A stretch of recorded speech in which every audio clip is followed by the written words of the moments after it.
სიამოვნებით წარმოგიდგენ პირველ სტუმარს, მინდა ალექსანდრე ნეველის სახელობის ტაძრის წინამძღვარი დეკანოზი ბიძინა გუნიათ. მერცმა გაგახაროთ მოგხსენებთ ბრძანებისათვის. ძალიან საინტერესო თემაა უწმინდესის ქადაგებათა მნიშვნელობა.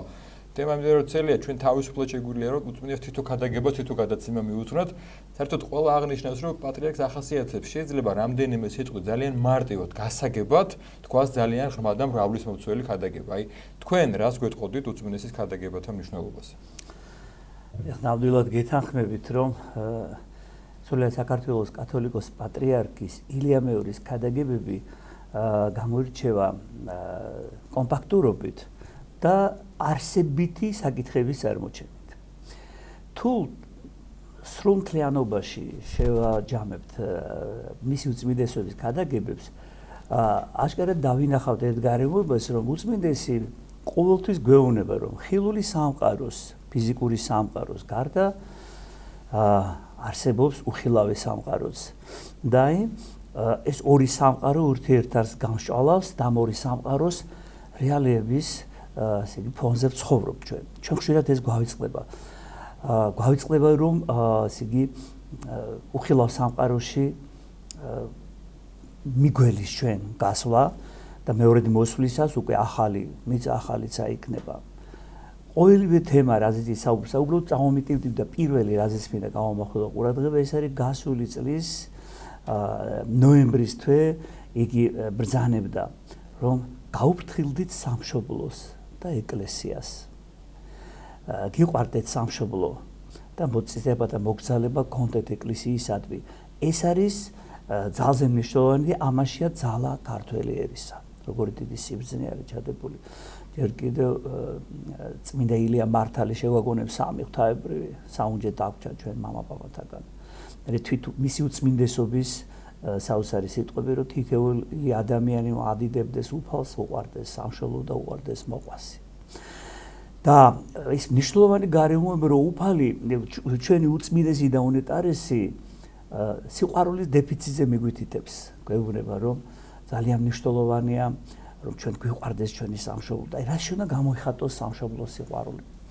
ეს რა თქმა უნდა ერთობ რთული თემაა, მაგრამ უნდა გვახსოვდეს, რომ ჩვენ მოვივლინეთ რა ამ ქვეყანას, უნდა გვახსოვდეს მისი წარსული, მისი აზღო და ფიქრობდეთ მომავალზე. თუ შეიძლება ქართველმა კაცმა დაივიწყოს, რომ საქართველო არის ყოვლადწმინდა ღვთისმშობლის წილღვთომი ქვეყანა. თუ შეიძლება ჩვენს ცნობიერების მიღმა იყოს ის, რომ მცხეთა არის ახალი იერუსალიმი წმინდა ქალაქი და მაცხოვრის კვართი არის დავადებული. და უამრავი რა სიწმინდე და დედა ეკლესია, რომლის წიაღის მიღმაც გადარჩენა შეუძლებელია. ასევე მინდა შევეხო 12 იანვარს საკვირაო ქადაგებაში 2020 წლის მის უწმინდესობა შეეხო თემას, რომ ჩვენ გვაკლია სიმშვიდე. ასეთ სიტყვები თქვა, მე ამოვიწერე, გვაკლია, იმიტომ რომ არეულნი ვართ. აი მართლაც რო შევხედოთ დღემანდელ ყოფას. არავის განკითხვით არ მომგო, უბრალოდ ვეხმაურებით ამ მდგომარეობას. სიმშვიდე, ჭეშმარიტი სიმშვიდე იქნება, რა თქმა უნდა, უფლის სასწაულში. და მეტნაკლები სიმშვიდე არის ეკლესიაში და ეკლესიის სიახში. მამანი იტყვის, რომ აი თქვენთანაც არ არის ყველაფერი დალაგებული და ვეტყვი, ნუ რას უკაცრავთ, ყველაფერი თავის ადგილზეა. დიახაც ყოველთვის არასდროს არ მინავლებულა ეკლესიის წინააღმდეგ ბრძოლა. ეს პირველივე საუკუნეებიდან მოდის და არაფერი განსაკუთრებული არ არის. ვისაც სურს რომ გადარჩეს, იგი ყურს უგდებს წმინდა სახარებას, იგი ყურს უგდებს ჩვენი წყეს მთავრის უწმინდესი და უნეტარესის ილია მეორის ქადაგებას და რომ ჩვენ სიმშვიდე გვაკლია, ამას ვინმე შეეწინააღმდეგება, ხო ნამდვილად ესეა და გვეუბნება, რომ ავირიეთ და მე ამბობს, რომ თანამედროვე ცხოვრებაში ძალიან ბევრს ვიღებ ჩვენს თავზე. მაგალითად გამოდის მამანი და იტყვის, რომ მე თუ წამომყვებით, ქვეყანა დაალაგდება, ასე მოხდება, ისე მოხდება. ამ დროს შეიძლება დილა ისე გათენდა მისთვის, რომ მამაო ჩვენო არ უთქვია. ეს მისთვის არ არის მნიშვნელოვანი. შენდობა არ უთქვი ადამიანისთვის არაკარგი თემა არის, ეხლა კვირას შენდობის საღამოა. კარგია რომ ჩვენ ადამიანები ერთმანეთს შენდობას ეუბნებოდეთ და ამის მიზეზი თითოეულ ჩვენგანს მაცხოვრებს მეც უამრავი მაგ რო შემინდე ძმაო რაღაც ისე ვერ მოვიკეცი ან ოჯახში ან საზოგადოებაში. ამ ფონზე მახსენდება ქართლის ჭირი ეს დავით გურამიშვილის ისტორიული პოემა ქართლის ჭირსა ვერ მოსვლის თუ არ ბძენინამ ჭევრი და ერთგან არის მერე შინათ აიშალნენ ზმან მოუდვა ძმასა ხისტი თავის თავსა ხმალი იცეს გულთა მოიხვეზრეს ხიშტი თითქოს და ასეთ მდგომარეობაში ვართ ახლა საოცარი პოლარიზაცია მოქალაქეების მე ერთი რამ მინდა ვთქვა რომ ჩვენ საზოგადოებაში გამაერთიანებელი უფრო მეტია ვიდრე თამაშორებელი მაგრამ ამ გამაერთიანებელთან დისტანცირებთ რატომღაც და აი უწმინდესი ბრძანებს რომ წავიკითხოთ ყველამ ერთად შვიდგზის ლოცვები წავიკითხოთ სახარების ერთი თავი ლოცვაზე მივიდეთ შაბათ საღამოს კვირას მივიდეთ წირვაზე მაგრამ ჩვენ ამას ნაკლებად ვაკეთებთ მახსენდება ასევე წმინდა ანდრია კრეტელის საოცარი სიტყვები სინანულის დიდი კანონიდან ჯული მოუძლურდა და ურგები იქნა სახარება სახარების ურგებობა მისგავია მაგრამ მე არის საოცარი რა აი სულ ამ უამრავი სენით და ავადე სულის ავადობებზე ლაპარაკობთ ეს როდესაც სიმშვიდეზეა ლაპარაკი და არეულნი ვართ ეს პირველ ყოვლის არა სხეულს მიემართება არამედ სულს მიემართება სამშვიდოს მიემართება და არაყოფითა კურნებად შემძლებელისა სწორედ ამიტომ მეგვითითებს ჩვენი ესე იგი უწმინდესი და უნეტარის აი გავიხსენებ 2020 წლის წელს 27 იანვარს ნინოობის დღესასწაულზე კუკის მინდა ნინოს სახელობის ტაძარში ბრძანდებოდა მისი უწმინდესობა და მრევლთან ერთად იგალობა მის მიერ შექმნილი საგალობელი წმინდა ნინოს მიმართ ასეთი სიტყვებით გიხაროდნენ ფრიად ჩვენიერო შორის დედათა საფრთხო ზალო და თელმა კრებულმა მასთან ერთად იგალობა ეს საგალობელი და მოგვიწოდა რომ ისწავლეთ ეს საგალობელი და იგი იგალობეთ აქ წერია ფსალმოში ბედნიერია ერი რომელმან იცის გალობა შემიუფაო და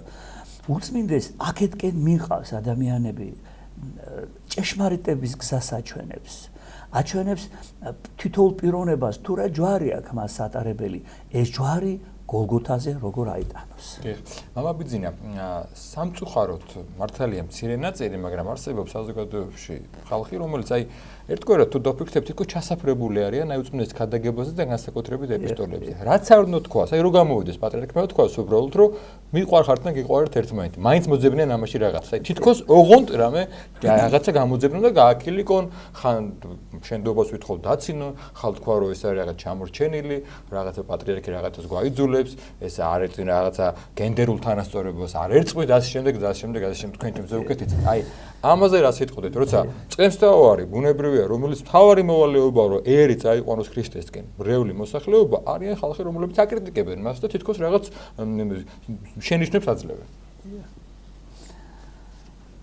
ესე იგი, უამრავი პასუხი ამომეტივდივდა თავში, მაგრამ ყველას ერთად ვერ გადმოვცემ. უბრალოდ ერთ რამეს ვიტყვი იცით, რომ ყველაზე მთავარი ალბათ ეს მიუთითებს იმაზე, რომ როგორ გჭირდება ჩვენ ღვთისმადლის დაუნჯება, რომ ჩვენ დაცემულ მდგომარეობაში ვართ, რომ გვინდა გამოსავალი, რომ ჩვენ კი არ უნდა გამიკითხავდეთ სხვას, აი დიდ მარხვაში განსაკუთრებით იკითხება წმინდა ეფრემ ასორის ლოცვა და მომანიჭე მე განსთა თვისთა ცოდვათა და რა განკითხვაც მისაჩებისა. მის უწმინდესობის ქადაგებებში გამოსჭვი სიყვარული, გამოსჭვი სურვილი, რომ ყოველივე ადამიანი გადარჩეს. მე მახსოვს არერგზის უთქვამს მას, ცრემს მორეულს, როდესაც შენდობის საღამოს მთელი საქართველოს წინაშე იყრის მუხს და შენდობას ითხოვს, როგორც ყოველ ადამიანს უნდა გაუჩნდეს ასე სურვილი შენდობის თქმისა და ამბობს, რომ ესე იგი შენდობას ვითხოვ ყოველს წინაშე, რომ მე ყოველთვის ყველა ადამიანის ესე იგი სწორ გზაზე დაყენება წადნელი ვიყავიო, მაგრამ ხშირად არ გამოდიოდაო ეს. ხო ანუ ჩვენ თუ არ დაუჯერეთ პატრიარქს, ესეც მის ნაკლად ჩათვალა მან. ამიტომ არის რომ იგი დაუცხრომად გვეუბნება განსაკუთრებით ჩვენ არ დაგვაუწყდეს მიზანი ჩვენი ამ ცხოვრებაში ყოფისა. განა მიზანი ის არის რომ კარგად ვჭამოთ და კარგი ვსვათ და ასე შემდეგ. არა, მიზანი განცხადებულია სახარებისეულ შეგონებაში. ეძიებდით პირველად სასფეოსა და მრთისასა და სიმართლესა მისა და ყოველი იგი შეგეძინოთ თქვენ. ძალიან მნიშვნელოვანია იცით, აი მეორედ მოსვლის თემასთან დაკავშირებით პატრიარქი ხშირად გვახსენებს. საქმე რა შეიცით, რომ თუ ჩვენ ადამიანები ცხოვრობთ თუნდაც ეკლესიურად, მაგრამ არ გვახსოვს ის, რომ საშინელ სამჟავროზე მოგვიწევს წარდგომა, კნი მდგომარეობაში აღმოჩნდებით.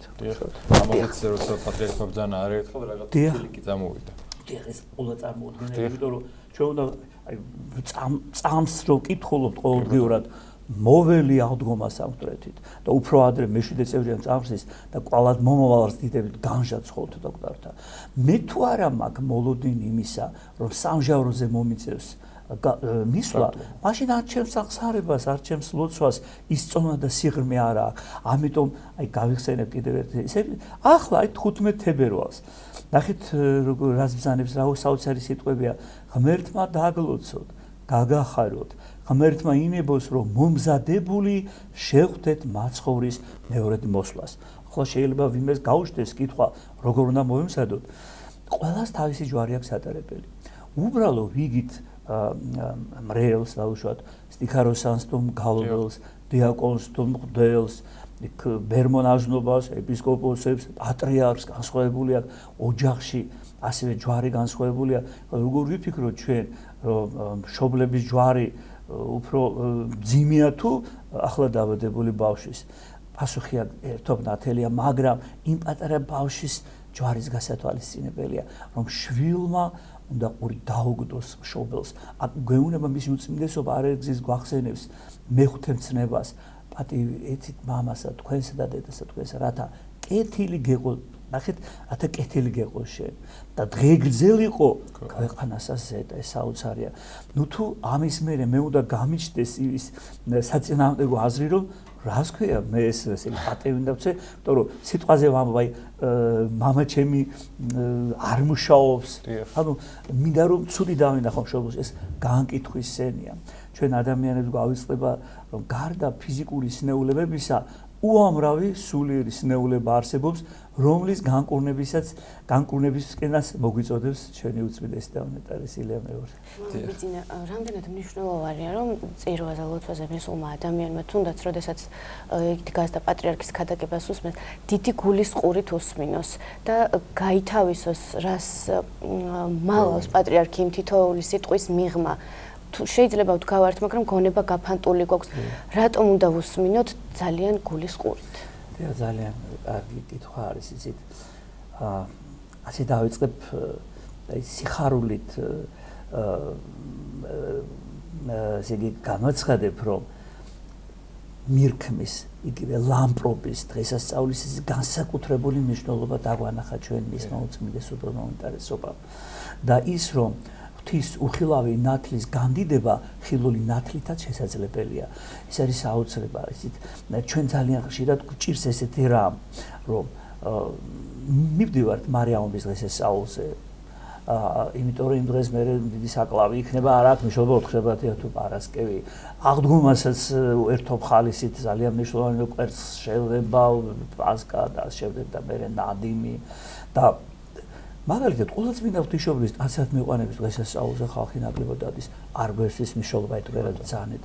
მირქმის დღესასწაულის მნიშვნელობა ერთოდ წამოწია ჩვენ ცნობიერებაში მისმა უწმინდესობამ. ამ ბრძანა, რომ აი წმინდა მამები აი თითქმის უთანაბრებდნენ აღდგომას, აღდგომას უდიდესი დღესასწაულია, როგორი მნიშვნელოვანია, ესე იგი ეს ძველი და ახალი აღთქმის ესე გადაკვეთის ადგილი. და ამას მე ვაცნობიერებდე თითოეული დღის მნიშვნელობას ცხონების გზაზე ვაცნობიერებდე უდიდეს მნიშვნელობას დღესასწაულების და სწორედ ამ უდიდესი მნიშვნელობის არს წარმოაჩენს მისი უწმინდესობის ქადაგება. იცით, არერგზის უთქვამს მოძღვრებისთვის, მოძღვრებთან შეხვედრისას, რომ ნუ ისაუბრებთ ბევრს ქადაგებისას, აი და შეიძლება მაგალითად დავდგე და ნახევარი საათი ვიქადაგო. ეს ერთი დააღლის მრევლს და მეორე ალბათ მე სათქმელი დამავიწყდება და მრევლსაც ვერ ჩამოუყალიბდება ზუსტად. უწმინდესის ქადაგება გრძელდება 3-4 წუთი, მაგრამ ძალზე არსებითი, ძალზე მნიშვნელოვანია.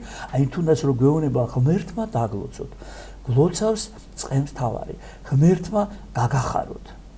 ღმერთმა ინებოს, რომ მომზადებული შევხვდეთ მაცხოვრეთ მეორედ მოსვლას. მე ხონდა დავფიქრდე ესე იგი არ ვიცი მაგალითად გავერკვიო რას ნიშნავს ეს მეორგანიზმო დავეკითხო ჩემს მოძღვარს დავეკითხო მოძღვარს მირქმის დღესასწაულის მნიშვნელობა აი მე ეს ტელევიზორში ვნახე და ტაძარში კი არ წავედი ახლა ძალიან დამაინტერესა ეს მაგალითად ტაძრებში სანთლები იკურთხა ესე იგი ჩატარდა გარშემოვლა ტაძრის გარშემო ლიტანიობა ჩატარდა ამან ერთობ სასიხარულო ხასიათი მიიღო ქადაგების სიტყვა რომელიც ამ ლამპრობის კიდე მირქმის მნიშვნელობას წარმოაჩენს და ასე ყოველდღიურად აი დღეს თქვენ გამოაცხადეთ წმინდათა ხსენების დღეები რაოდენ მნიშვნელოვანია რომ ვიცოდე არა ის მარტო რომ დღეს არის პარასკევი და გარეთ ასეთია ტემპერატურა ბარომეტრული წნევა ეს რა თქმა უნდა ალბათ საჭიროა და უნდა ვიცოდეთ მაგრამ ყველაზე მნიშვნელოვანი არის რომ დღეს რომელ წმინდას ვევედროთ ჩვენ რომელი წმინდანისგან მივიღოთ კურთხევა სად წავიკითხოთ ეს და უამრავი წიგნებია გამოცემული თქვენი რომელიც ხედულადაც არის რომლის აკითხვაც სარგებლის მეც არაფერს არ მოგვიდა ასე რომ უწმინდესი როცა ქადაგებს იგი ცდილობს რომ მისი სიტყვა ყოველი ადამიანის გულს მიახლოს მაგრამ სამწუხაროდ ყოველი ადამიანი არ უღებს ღვთის სიტყვას გულს და სამწუხაროდ სხვა რამეც ხდება როცა გული ახსენეთ მამა ბიძინა ჩვენ აი მართლაც 52 წელია პატრიარქის მოღვაწეობა სხვა არაფერია თუ არა ზრუნვა ერზე და სამშობლოზე და მოყვაზე და მათ შორის მწერზეც ხო და მისი ქადაგებებიც ამის ნათელი მაგალითია და დღეს ხედავთ საწინააღმდეგოს ერთი მხრივ როცა დავუშვათ ისე რომ უყურებდით აი ვიღაცას რომ მოეყოლა ხო 52 წელი ამდენი ამ ნიშნავს ლოგიკურია რომ მადლიერი იყოს საზოგადოება დღეს სამწუხარო რეალობაა რომ ბევრის გული არამც თუ თბება ძალიან კრიტიკულად არის განწყობილი და ჩვენამდე ბუნებრივია გულთქენ პატრიარქი თავისთავად ამას არ გამოხატავს მაგრამ ადამიანია და არ შეიძლება არ იხებოდეს აი ამოდეთ რამდენიმე სიტყვა თქვათ რომ ნაცვლად ჩვენ იმისა რომ მოვისმინოთ და გავიგოთ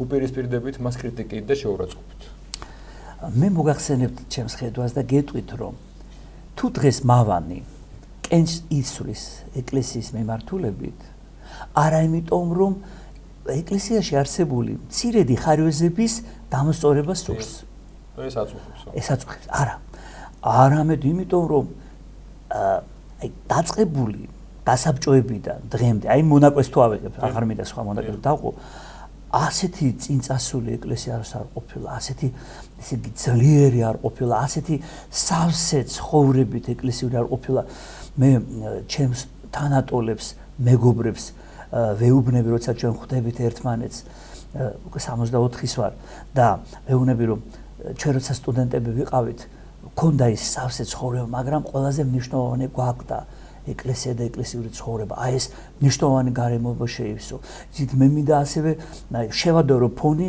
საქართველოში და საქართველოს ფარგლებს გარეთ ძალიან დადებითი კონტექსტით მინდა ვთქვა დაუშვათ ევროპის ქვეყნებში მაგრამ იქ ხდება რა იცით რომ ქრისტიანული დენომინაციები ერთობ დაღმავალ გზაზე არიან ესე იგი თუ ამ დონეს შევადარებთ შეიძლება 10-ჯერ და 20-ჯერ უფრო მაღალია ჩვენთან ქრისტიანული ცხოვრების დონე მიუხედავად მავანს სურს თუ არ სურს ეს ასე აგიქვას ნამდვილად ესე არის სისხლსასე ცხოვრება ეკლესიაში და ამას ვიღაცა ვერ ეგუება ეს უფრო გლობალური პროცესის არის ისიც თქვენ ახსენეთ გენდერული პოლიტიკას ვისაუბრებთ და ამის ფონზე რაღაც არ ჯდება ეს ყველაფერი იცით ეკლესია ამას ყველაფერს ამხელს როგორ შეიძლება სოდომური ცოდვა დაკანონდეს საყოველთაო აღიარება მიიღოს და გათანაბრდეს სოდომური ცხოვრება ადამიანთა სიყვარული ბჭყალებში დაძმური სიყვარულისაგან სოლკრული სიყვარულისაგან ბედნიერება მისი უწმინდესობის სიტყვებია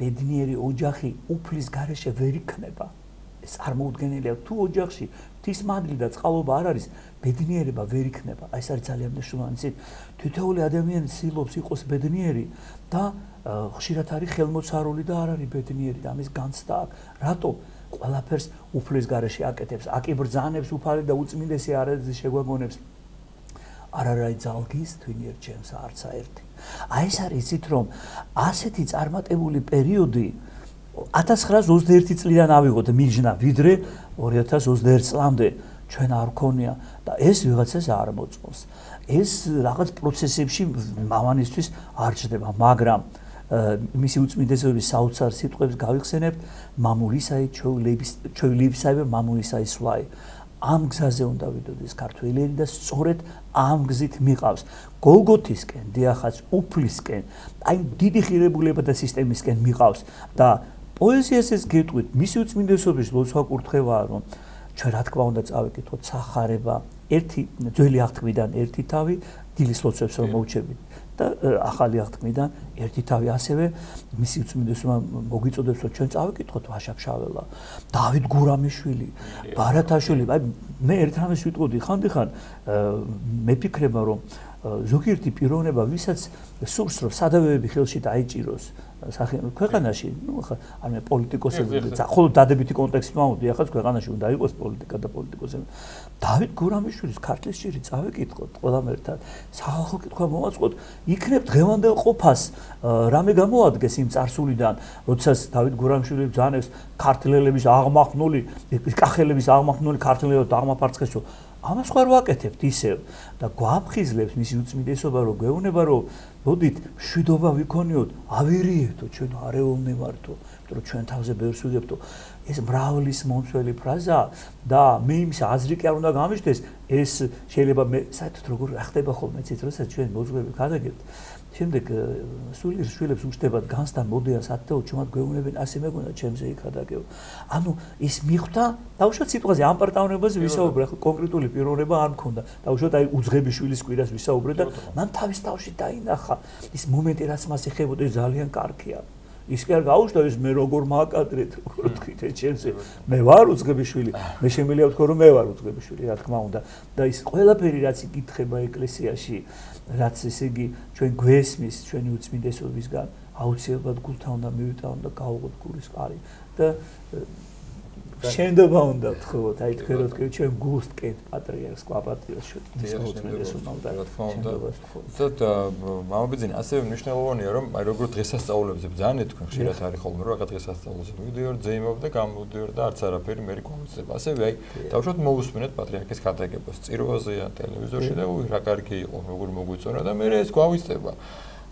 პატრიარქი ქადაგებს, იმიტომ რომ ეს გავიაზროთ, ხო ბუნებრივია, თელერს მოუწოდებს. აი ეს რამდენად მნიშვნელოვანია, რომ მოვისმინეთ იმ მომენტში შეიძლება ავღელთ კიდეც რემლიც წამოვიდა ან გავიაზრე, მაგრამ მორჩა ეს ქადაგება და რომ გამოვედი, ეს აღარ გამომყვა და დამოვიდა ჩემ ცხოვრებაში, რომ ის მე გავითვალისწინე, რაც პატრიარქმა მომიწოდა. აი ამ ყველაფრის გათავისება, როგორც თქვენ ვთქვით, რომ ეს მე მეხება პირადად, მე რომ მომესმა ჩემ ყურს, ჩემთვის არის და არა ვიღაცისთვის და როგორ მოუწოდა იმას. აი ამის გააზრება. დიახ.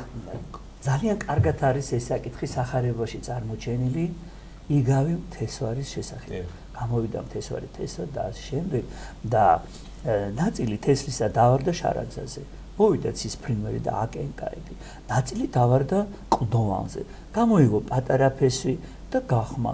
ნაწილი ეკალბარდში იქ შედარებით მეტად წამოიზარდა, მაგრამ რომ წამოიზარდა ეკალბარდმა მოახშთო და ნაწილი დავარდა ნოყიერ-მეადაგზე და უფრო მეტი, ესე იგი, მოსავალი მივიღეთ. აი აქ პირდაპირ მნიშვნელობით არა ნათქვამით ეს ვარი თვითონ უფალია და თვის სიტყვა და ჩვენი გულია ერთ შემთხვევაში ის შარაგზა. ანუ ჩვენი ცნობიერი ნახეთ ერთ საინტერესო რაღაცა, რომ ზოგიერთი ადამიანი ასტროლოგიურ პროგნოზს უსმენს და გონია რომ ამით წარმართავს მის ცხოვრებას და თან თავი მართლმადიდებელი გონია. ზოგიერთი აი თქვენად ბრძანეთ, სწორედ ეს არის ის კლდეზე დავარნილი გამიცადე ეს ყველაფერი, მაგრამ გამოვედი და ყოფითმა ცხოვრებამ შთანთქა. ზოგიერთ შეიძლება ერთი თვე გაყვა, მაგრამ ისევ დაუბრუნდა, ერთი მარხვა დავიცავი და მეორე მარხვა რაში ჯირდება. ასე რომ ერთი რამ არის იცით, უწმინდესის ქადაგებები იმედით არის აღსავსე. რაც არ უნდა დაცემული იყოს პიროვნება, თუ ის უფლისკენ აღავლენს მზერას და პირჯვარს გამოისახა იტყვის უფალო შემინდევ და მაპატიე აუცილებლად გვაპატიებს და ჩვენ ეს დღე დაგვიდგება კვირას მეც რა თქმა უნდა ვისაკლებთ ამ მომენტის მისი უწმინდესობის წინაშე შენდობას ვითხოვ და ყველა პიროვნების წინაშე თუ გინდას რო არ ვიცნობდე და გაიგო ჩემი ან საქციელის შესახებ ან სიტყვა ვთქვი ისეთი მოუზომელი შენდობას ვითხოვ და დიდი მადლობა მამა ძალიან დიდი მადლობა. მადლობა შეგახსენებთ რომ პატრიარქის ქადაგებათა მნიშვნელობაზე მის არსზე გვესაუბრებოდა წმინდა ალექსანდრე ნეველის სახელობის ტაძრის წინამძღვარი დეკანოზი ბიძინა გუნია.